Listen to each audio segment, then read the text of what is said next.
Hi everyone, welcome to my channel. It is Tarot Time with Cindy. So we are going to start with the Lace of Destiny Oracle deck, and I've gone with a teeny tiny deck. I'm going to use my Witch Tarot deck, the teeny tiny version. We're going to start it. I'm going to look at your energy and energy outside of you and see what's going on. Hopefully it resonates. If it does, that's great. I'm glad we connected. If it does not, hopefully next time. All right. My collective friends. What do we have? What do we have? Message for the collective.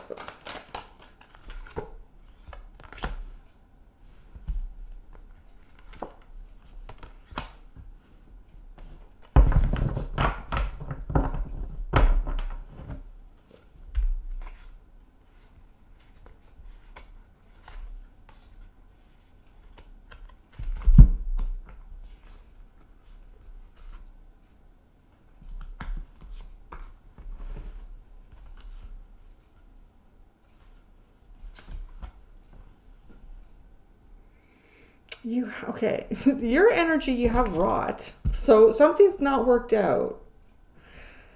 This card is really intriguing because when you look at the apple, it's fallen from the tree and then it started to decompose. So depending on the perspective of what this situation is for you, you may view it as negative or you could view it as positive. And it honestly is the way you look at it. So if you didn't get to the apple soon enough to pull it off of the tree and to get it when it's just fresh and lovely and juicy and crispy, and then you get to it and it's like, what a waste. It's rotting on the ground. Like, what a waste. You may feel like there's some type of effort or something that you were working on, and it's like, oh yeah, well, really, I'm making sure that the tree is getting lots of water, picking off any little bugs on the tree. But it's almost like something happens. Something happened in your life here, and then it almost feels like something you were working towards and maybe planning and your own due diligence here, and you didn't get to it at the right time, or something was off on the timing here. So then it actually starts to rot.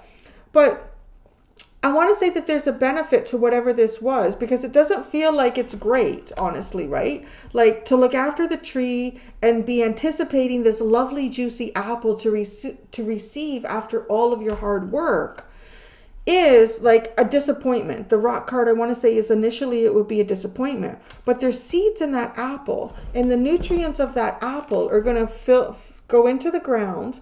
And in the spring, that apple is the seeds in there are going to start to grow. And you could end up with an orchard, right? So you could have, this is also the energy that I'm seeing with you here, is that it could be a situation where you were maybe hoping for, a win with the apple, but it's a one-time, short, instant gratification win. This apple rotting in the ground is going to give you so much more long term. You're going from just eating one really good juicy apple that takes you about 5 minutes and that's done. Or you could have an orchard full of apples. Say, okay. Now there's this energy that's outside of you is a mountain. It's a mountain. It could be something that you feel like, I just heard a mountain out of a molehill. So that's kind of funny that I would say that, because it's almost, like the same perspective here. Like, depending on how you're looking at the rotten apple, you may see it initially as negative. Like, damn, I was looking forward to eating that apple. I was looking forward to receiving that. But it's something in your life here that you didn't receive. You were hoping to receive it, but you didn't. And it could be about the timing. Maybe the universe didn't want you to receive it. Like, because I feel like when you're planning for the apple on your tree, on your own apple tree, you're going out every day. You're making sure we haven't been getting any rain, so I'm going to water the tree. I'm going to pick off any bugs. Maybe you're going to put netting over the tree. Like you're putting in the effort here in something. you would have been damn well sure that you were there to get the apple when it was time for it to be picked. But I kind of want to say something happened. Something happened. So the universe didn't want you just to get this, very short gratification or reward. You could have had this, but it would have been a much smaller reward than what you actually are going to get. Now you're sitting in front of this. There we go. I notice when he sits in front of the microphone that I get lower. So here. Yeah. Now, right. Double perspective. So depending on what angle you're looking at this mountain, it could be like you could be making a mountain out of a molehill. So again, it's something, small and in the way. Or could be. This may not even be something that you even have perspective on. It could be somebody else's energy outside of you that you have no idea about. So I'm going to look into that. Now, I spent some time looking at your underline because it's intriguing.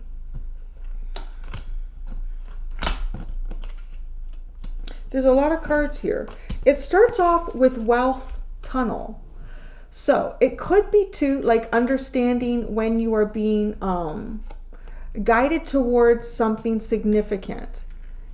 If you're going down the path of life and there's, a nugget of gold for you to find. And you pick it up. Oh, that's very interesting. And you don't decide to walk any longer down this path or this tunnel. It's kind of like, that was a sign that there's more down there. There's more down there. There's a wealth more. There's an abundance for you to find here.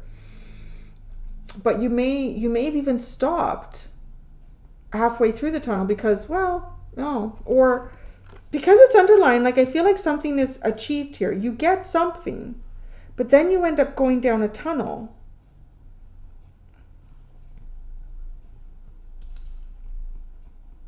Balance comes in next.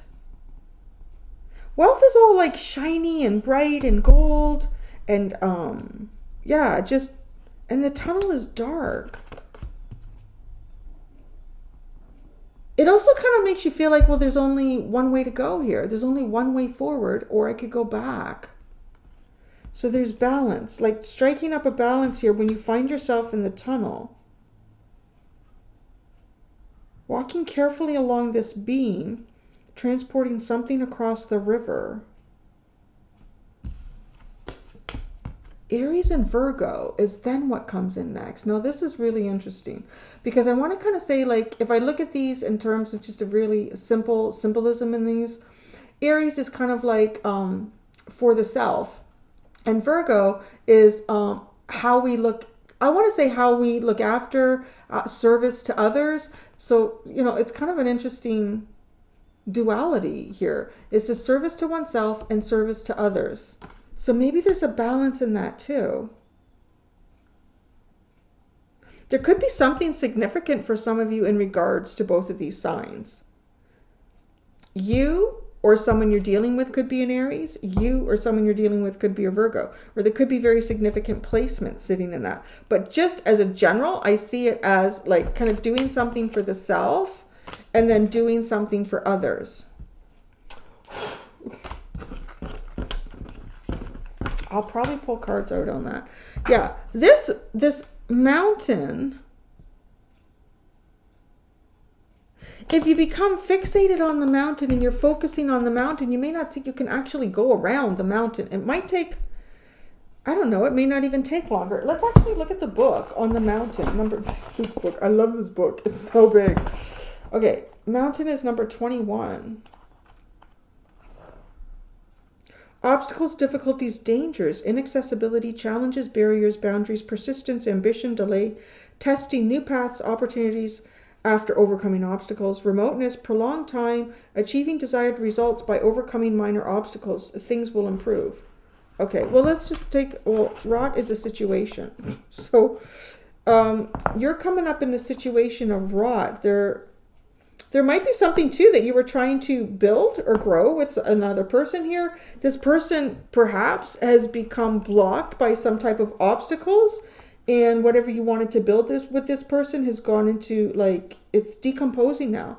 Something has taken a turn for the worse, and there's no way to retrieve it to its former state. It's already in a state of decay. The situation signifies betrayal, treachery, and unsightliness. The card portrays a beautiful autumn season, a time when apples typically ripen and shine in various vibrant colors like red, yellow, orange, and green, mirroring the hues of autumn. Can we just stop there? Okay, because if you guys have been coming to my collectives, I kind of love, like, they're almost like linking together here. Now, there was which reading was that? Where it was,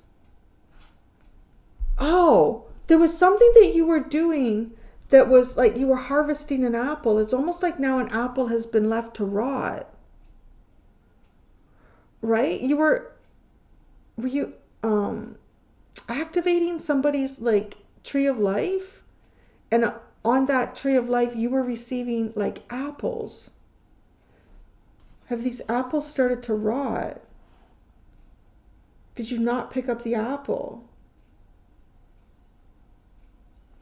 Okay, so however, what we see here is an unsightly grayish yellow apple with dark spots. It is no longer suitable for consumption. It is decaying and detracting from the beauty of the autumn scene. There's a well-known saying, one bad apple spoils the whole bunch, often used to convey that one person's negative behavior can eventually impact everyone in a group. This saying is derived from the belief that when a rotten apple is placed alongside healthy ones, the healthy ones begin to deteriorate as well. That is very true, even with, like, tomatoes and stuff. In this context, the rotten apple symbolizes a morally corrupted person. It's wise to steer clear of such individuals. That's your situation right now.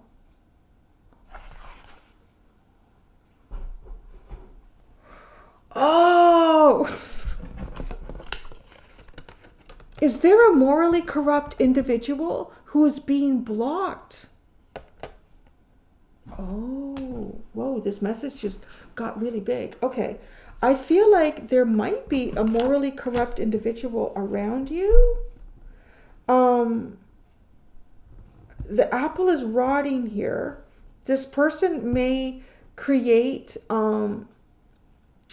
if you bring this person into your space, a lot of negative things could start happening to you. Now, but this could be, like, I still want to keep it in the context of what we talked about with the apple, right? Like, it could have been, whatever this is for you, something that may have been a short-term gain in your life, or feeling like, accomplishing something. Could have been accomplishing something with this person, but it would have felt like it would have been very short-lived. It would not have been for very long. But even more than that, it feels like it would have brought in some type of negative energy into your life. Now, if you have someone in your life that is like the symbol of this rot, and there's someone or something that you want to build in your life, and it's being blocked from coming towards you, it's because of that rot. It's because of that individual too, possibly.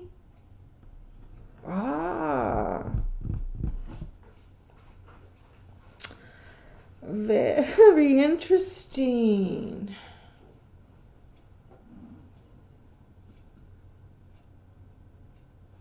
Let's do the tarot.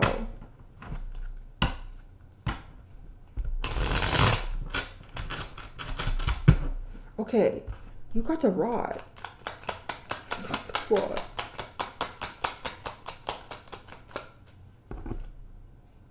Oh, the Three of Wands. Oh, it's almost like waiting a long time for something. Okay. Oh, yeah. Okay. Whoa, cards. Two of Cups, Ten of Wands. Wow. Oh, okay. I do feel like here there's something that you were waiting for. This could be about a specific person. I kind of feel like it is. What was this last card? Oh, the Eight of Cups. All right. Okay. So, okay, your energy looks like to me that there was possibly an opportunity here maybe you were waiting for this opportunity, or you were possibly even like waiting for this person, and you've like, it just feels like that this has gone way past the point of waiting because the apple is rotten now. Yeah, this is too heavy to be doing this. Or maybe, I don't know, I'm just kind of feeling like, if you're like, I say this all the time, I really shouldn't wait for people because what's going on here, like there could even be things in your own life that start to decay in that energy. Persistently waiting for something, like, well, you can't do that. The Two of Cups, the Ten of Wands, this is not, and then the Eight of Cups, this is not something that, I don't know, I would say that you see as, worth waiting for, or it's not. That's interesting that I would say that though, right? After, I don't know. Okay, let's see the Mountain, because you've definitely, the Mountain. This is an energy outside of you.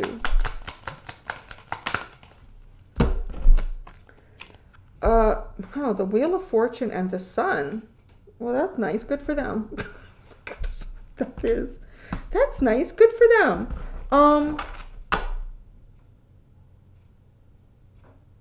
There's something about the shadow that's cast on this mountain and the sun here. You see that's like a really deep, heavy shadow on that side of the mountain.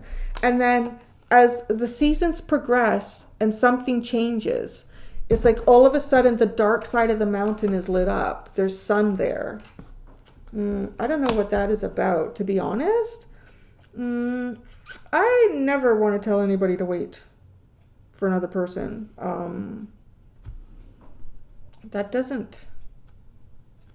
Yeah, because I want to be honest. Like, I don't know what is the problem with the mountain. It's like waiting for something to change here. There's some sort of circumstance that is possibly outside of someone's control here, or a situation that is. It looks like I'm getting this coming off of the darkness and then into the sun, into the bright light.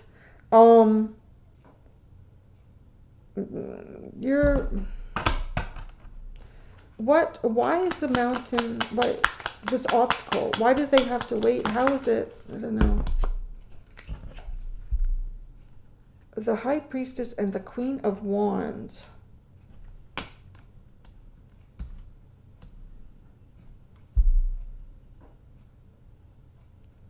mountain obstacle. I don't know, this person could be trying to free themselves or become more independent. This person is working on freeing themselves and becoming more independent. And you've walked away from something. Why did you, why? I don't know what else to ask. Like, what's the Two of Cups to you? Like, is this someone you had a relationship with? Is this someone you've been waiting to have a relationship with? The Five of Swords is the two. Okay, this is, you can't win for losing in whatever this is. Larry, can you go now? Yeah, thanks. You're squishing the cards with your tail, boo. Okay.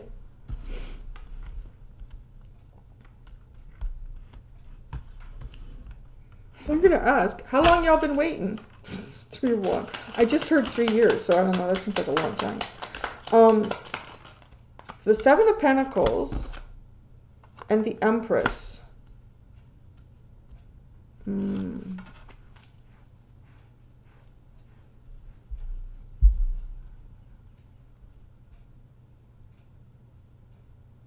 Okay, I want to say you've been waiting for something up to a point here where it becomes detrimental to your own growth.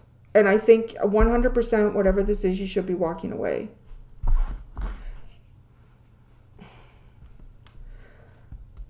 Because it's almost like there's a sense of needing to rebuild here, needing to restructure, needing to reorganize. Because the Empress is like apples.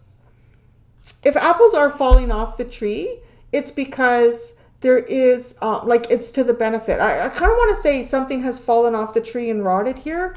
And it's an opportunity that I feel like has passed. It's some type of opportunity that's passed. And it's become something different, entirely different. I don't know. Maybe you have been waiting for, I don't know, this person to become available. If this is not romantic, I mean, this could be a job position that you were holding out for, or it could be like someone that you wanted to start a business with. Let's look at all of this here. Wealth, tunnel. Somebody could be blinded by wealth here. Wealth, like tunnel vision because of wealth. Wow, the Ace of Cups, a wealth of emotion. So that's interesting. The tunnel. I kind of want to say here there might be someone who is their emotions are connected to their prosperity. The tunnel is temperance, balance. The Three of Swords, the conflict between the heart and the mind. This is a very heavy reading. Okay. And then Aries, the Six of Wands, the Two of Swords. All right. I'm not sure how to get success here. A Virgo, or having success and not sure where to go or what to do or what the next move is. Virgo, the Hanged Man and the Queen of Swords. Trying to see things from many different perspectives here.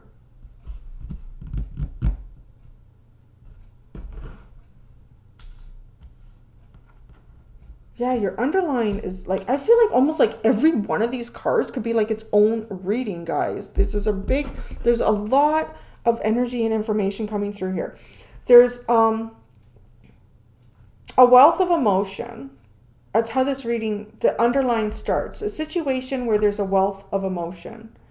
Now, somebody could be connected to, like, somebody could be happy about money. Like, money makes somebody happy here. Or getting money makes somebody happy. And then the next thing is this tunnel, this dark tunnel. And you don't know, this is being patient. But being patient in a period of unknown, just stepping forward every day. Maybe it doesn't seem like there's any end to the tunnel. I kind of want to say that's picking up possibly your energy here with this rod. Going down this dark tunnel. Alchemizing, being very patient. Balance the heart and the mind here. A conflict in the heart and the mind.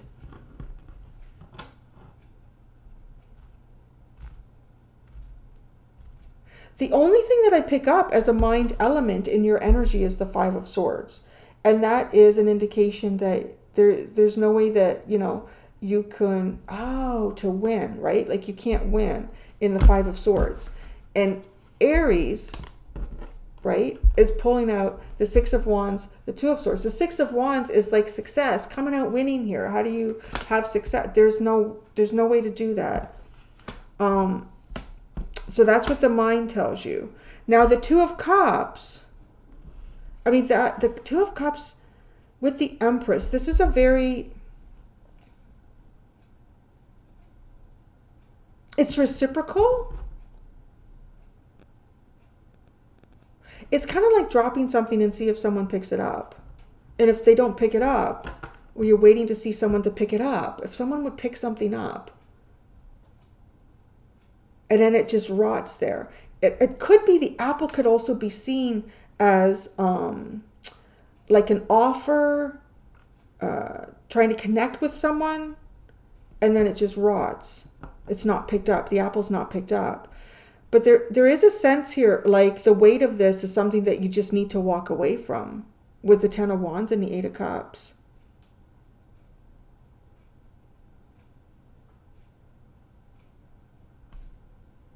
The Nine of Pentacles is at the bottom.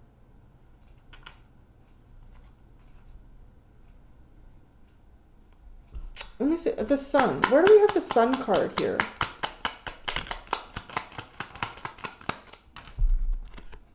The Ace of Swords. I don't know. There's some kind of clarity or truth that's outside of you that you can't see. It's on the other side of a mountain in shadow. And if this is connected to somebody for you, I mean, honestly too, like, because it's the Wheel of Fortune, I feel like this person has no control over when they would declare their truth or when something would be obvious and known. Right? Like, honestly, yeah, your energy is really, I don't know. I think there is, like, the Seven of Pentacles and the Empress. This is to keep the orchard in abundance, keep the orchard healthy, allow the fruit to rot so that new seeds can grow. Yeah. Ooh. Oh, what did I? Oh, yeah, I shuffled. So now I have Justice at the bottom. Justice at the bottom. I'm going to go do the extended. In the extended, I'm going to see the energy between yours and this. I'm going to explore that element of it. And yeah, I'm going to see how these two energies affect each other. All right. There you go, guys. Thank you so much. Until next time, be gentle with yourselves. Bye.